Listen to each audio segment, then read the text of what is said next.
Sawasdee krab, good morning and welcome to Smoggy Bangkok. Today I've got something special in store for you, and that's because I'll be taking you on board Thai's first Airbus A321neo from here down to Singapore in economy class. But first, let's get checked in.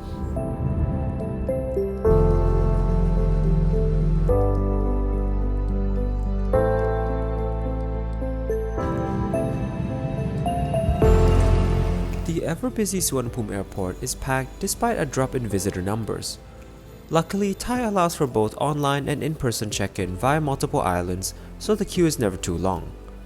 Once done, I headed through security and passport control.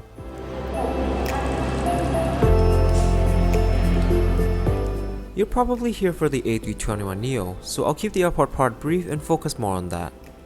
To give a bit of context, a few years ago, Thai placed a historic order for 32 Airbus A321neos, the first direct order for narrow bodies from Thai in a very long time.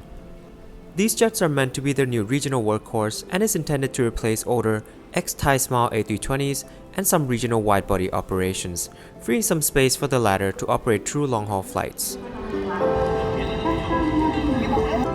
Towards the end of December 2025, Thai took delivery of their first A321neo, and starting from the 22nd of January, these are flying to Phuket, New Delhi, and Singapore, which is where we're headed today.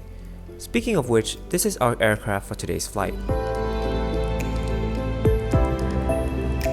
Royally bestowed by Won Langsi, HS-TOA is a month old at the time of filming and is adorned with a not-so-grand first A321neo livery. The arrival of this aircraft marks history as Thai brings back two narrow-body operations after a long hiatus. While these A321s are not flying long-haul intercontinental flights, at least they're not intended to, they're equipped with hard products that rival wide-bodies, as you will see very soon.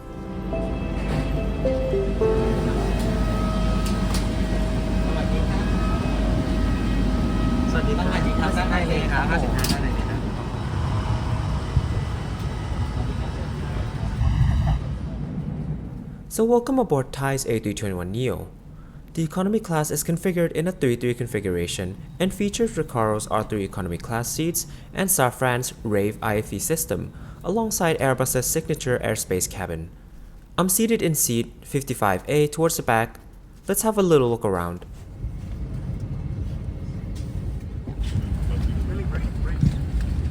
The seat features a 13.3-inch 4K screen, a sturdy tray table, a small but useful pocket underneath the screen for phones and specs, a cup holder, and a coat hook. USB-A and C ports are located below the screen. The legroom situation is also not bad at 31 inches of pitch, however it is a step down from Thai's other aircraft and is definitely noticeable.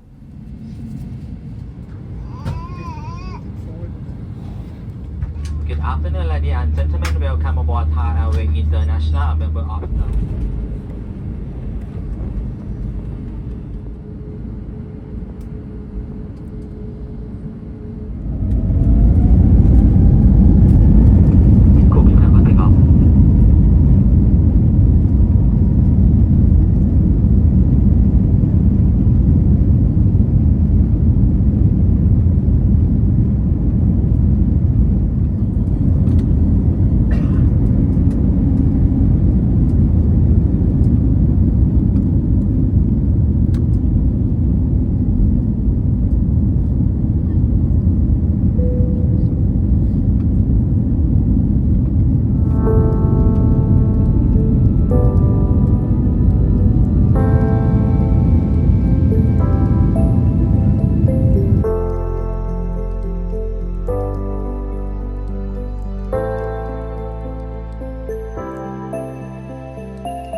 Now that we're cruising, let's explore the new in-flight entertainment screens and its offerings. The touchscreen is extremely responsive and the UI is easy to navigate, unlike their older models. However, it lacks certain functions such as the ability to look up specific titles and in-flight specific menus. Entertainment offerings have significantly improved on Thai recently with new blockbuster titles coupled with the return of games. A few things that did bother me though was the reflectivity of the screens, the in-flight map that never worked, and the choice of fonts and colors.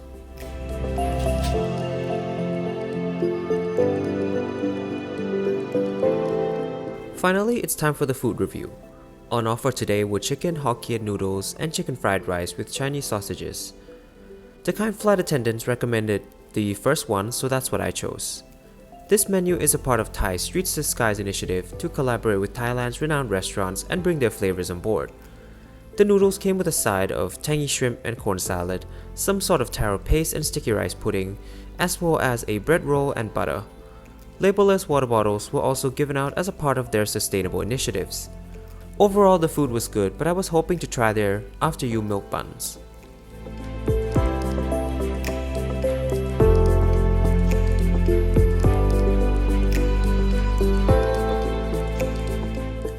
Here's where I encountered a problem.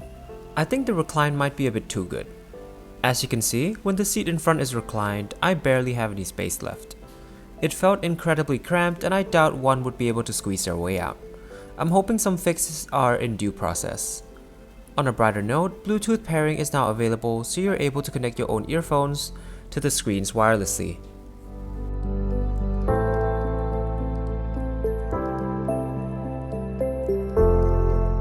At this point, we were already delayed by almost an hour due to the late inbound aircraft from New Delhi. Given that it was their second week operating this new aircraft type, it is expected that problems may arise. Due to the heavy traffic at Changi, we were circling in a holding pattern for a good 10 minutes.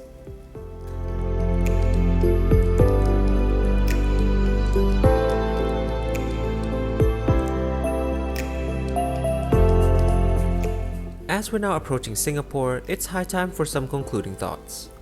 Overall, it was a great first flight on board Thai's first A321NEO. The food was great, IFE screens and selections have improved immensely, while the timeless Thai charm remains. That's not to mention the seats are genuinely long-haul quality and I wouldn't mind flying on this aircraft on a longer flight. However, there were some small hiccups. Most notably, the delay, the in-flight map that didn't work properly, and the seat that was borderline bothersome. I could be much more nitpicky, but there's no denying that the arrival of the A321neo is going to set a new bar for regional flying on Thai, and I'm definitely looking forward to it.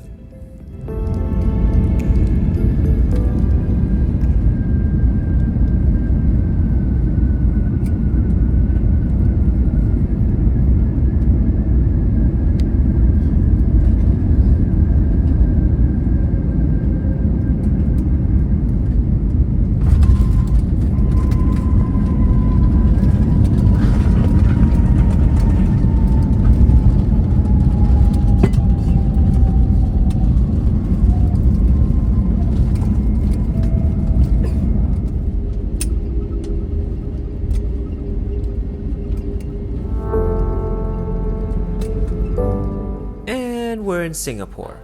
Thank you very much for watching this video. Hopefully you've enjoyed watching my experience on Thai's A321neo. It would mean a ton to me if you could drop a like or even subscribe. I've got more videos like this coming up just for you. Thanks again and see you next time. ขอบคุณครับ